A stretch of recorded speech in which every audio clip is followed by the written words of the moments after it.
ஓநாயும் 7 ஆட்டுக்குட்டிகளும். ஒரு காட்டில் ஓர் ஆடு தன் 7 குட்டிகளுடன் வசித்து வந்தது. அது தன் குட்டிகளை மிகவும் நேசித்தது. ஒரு நாள் ஆடு தனது குட்டிகளுக்காக உணவு தேட வெளியே செல்ல தயாரானது. உடனே தன் குட்டிகளை அழைத்து, பசங்களா, நான் சாப்பாடு கொண்டு வரதுக்காக காட்டுக்குள்ள போக போறேன். யாரும் சண்டை போட்டுக்க கூடாது. முக்கியமான விஷயம், ஒரு ஓநாய் உங்களைத்தான் எப்பவும் வச்ச கண்ணு வாங்காம பாத்துக்கிட்டே இருக்குது. அதனாலதான் சொல்றேன், என்ன தவிர வேற யாரு வந்தாலும் கதவை திறக்கவே கூடாது. ஆடு தனது குழந்தைகளுக்கு முத்தமிட்டு டாட்டா காட்டி சென்றது. ஆடு செல்வதற்காகவே அது செல்லும் வழியில் ஓர் ஓநாய் காத்திருந்தது. அது இளம் குட்டியாட்டின் இறைச்சிக்காக ஏங்கிக் கொண்டிருந்தது. உடனே அது ஆட்டின் வீட்டிற்கு சென்று கதவை தட்டி, குழந்தைகளே, கதவை திறங்க, நான் உங்க அம்மா வந்திருக்கிறேன். நீங்க எல்லாம் சாப்பிடுறதுக்கு உணவு கொண்டு வந்திருக்கேன். சீக்கிரம் கதவை திறங்க. ஓநாயின் குரல் தங்களின் தாயின் குரல் போல இல்லை என்பதை புத்திசாலி ஆட்டுக்குட்டிகள் அறிந்து, ஏய் பொல்லாத ஓநாயே, எங்களை முட்டாளாக்க பாக்குறியா? மரியாதையா இங்க இருந்து போயிடு. பின்னர் ஓநாய் ஆடு போல பேசும் பயிற்சியை மேற்கொண்டு பின் மீண்டும் திரும்பி வந்தது.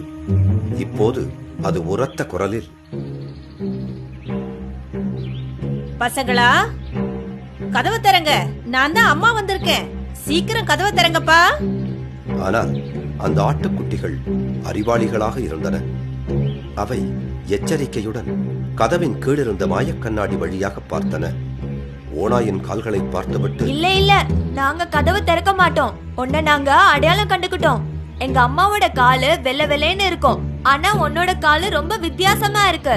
அதனால இங்க இருந்து போயிடு. ஆட்டுக்குட்டிகளின் பேச்சை கேட்ட ஓநாய் ஒரு பலசரக்கு கடைக்கு போய் கடைக்காரரிடம் தன் கால்களை வெள்ளை நிறத்தில் மாற்றும்படி கேட்டது. கடைக்காரர் ஓநாயின் விசித்திரமான தேவையை கேட்டு ஆச்சரியப்பட்டார். ஆனால் ஓநாயிடம் கேட்க அவருக்கு பயம். எனவே அதன் காலில் ஒரு மாவு எடுத்து தெளிக்க ஓநாயின் கால்கள் வெள்ளையாக காட்சியளித்தன. மீண்டும் ஆட்டின் குடிசைக்கு திரும்பி வந்து கதவை தட்டியது. என் செல்லங்களா, கதவை திறங்கப்பா, நான் திரும்ப வந்துட்டேன். சீக்கிரமா கதவை திறங்கப்பா. குட்டிகள் மாயக்கண்ணாடி மூலம் பார்க்க கால்களில் வெள்ளை நிறம் தென்பட்டது. அதனால் அவை கதவை திறந்தன. ஆனால் ஓநாய் உள்ளே வருவதை பார்த்த குட்டிகள் தங்கள் உயிர்களை காப்பாற்றிக் கொண்டு அங்குமிங்கும் ஓடின. சில படுக்கையின் கீழ் சென்றன, சில திரைச்சீலைகள் பின்னால் ஒளிந்தன. ஆனால் தந்திரமான ஓநாய் பெரிய கடிகாரத்தின் பின்னால் மறைந்து கொண்ட ஒரு குட்டியை தவிர மற்ற அனைத்து குட்டிகளையும் சாப்பிட்டு விட்டது. ஒரு குட்டி கடிகாரத்தின் பின் ஒளிந்திருக்கும் என்று ஓநாய் யோசிக்கவே இல்லை. சிறிது நேரம் கழித்து ஆடு தன் வீட்டிற்கு திரும்பிய போது வீட்டின் கதவு திறந்து கிடப்பதை பார்த்து ஆச்சரியமானது. தனது குழந்தைகள் தான் வாங்கி வரும் புதிய உணவுகளை சாப்பிட மிகவும் சந்தோஷமாக காத்திருக்கும் என நினைத்தது. ஆனாலும் ஆட்டினுடைய மகிழ்ச்சி விரைவிலேயே மறைந்தது. வீடு முழுக்க தேடியும் அதன் குழந்தைகளை ஆட்டினால் கண்டுபிடிக்க முடியவில்லை. ஆடு மனம் நொந்து போய், செல்லங்களா, நீங்களா எங்க போனீங்க? உங்களுக்கு என்ன ஆச்சு? கதவை திறக்க வேண்டாம்னு நான் அத்தனை முறை சொல்லியும் எதுக்காக கதவை திறந்தீங்க? நீங்களா எங்க போனீங்க? கடைசியில அந்த ஓநாய் உங்களை எல்லாம் சாப்பிடுச்சு. நான் என் குழந்தைங்களை இழந்துட்டேனே. அந்த நேரத்தில் கடிகாரத்தின் பின்னால் இருந்த குட்டி தாயிடம் பேசியது. அம்மா, என்ன கொஞ்சம் வெளியே எடுத்து விடுங்கம்மா, நான் உயிரோட தான் இருக்கேம்மா. அம்மா இங்க வாங்க.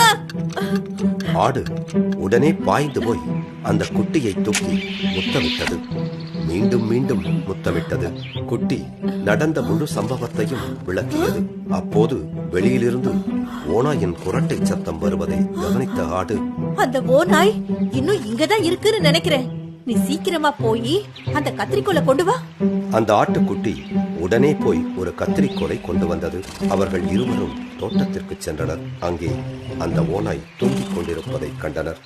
ஆடு தூங்கிக் கொண்டிருக்கும் ஓநாயின் அருகில் சென்று மெதுவாக அதன் வயிற்றை வெட்டியது. ஓநாயின் வயிற்றினுள் அனைத்து குழந்தைகளும் உயிருடன் இருப்பதை பார்த்து அவர்களை ஒன்றன் பின் ஒன்றாக வெளியே எடுத்தது. குட்டிகளை கட்டி அணைத்து முத்தமிட்ட தாய் ஆடு அவர்களிடம் ஆளுக்கு ஒரு கல்லை எடுத்து வருமாறு கூறியது. ஆட்டுக்குட்டிகளும் ஆளுக்கு ஒரு கல்லை தூக்கி வர தாய் ஆடு அதை வாங்கி ஓநாயின் வயிற்றில் நிரப்பி பின் மெதுவாக கிழித்த வயிற்றை தைத்துவிட்டு தன் அனைத்து குழந்தைகளுடன் வீட்டிற்கு சென்றது. சிறிது நேரம் கழித்து ஓநாய்க்கு தாகம் எடுத்தது. ஓநாய் எழுந்து தண்ணீர் குடிப்பதற்காக கிணற்றுக்கு சென்றது. வயிற்றில் இருக்கும் கற்களின் எடை காரணமாக தன் நிலை தடுமாறிய ஓநாய் அங்கிருந்த கிணற்றில் விழ அப்போது பெரும் சத்தம் கேட்டது. கிணற்றில் நீர் நிறைந்து இருந்ததால் அந்த ஓநாய் நீரில் மூழ்கி இறந்தது. தாயாடும் குட்டிகளும்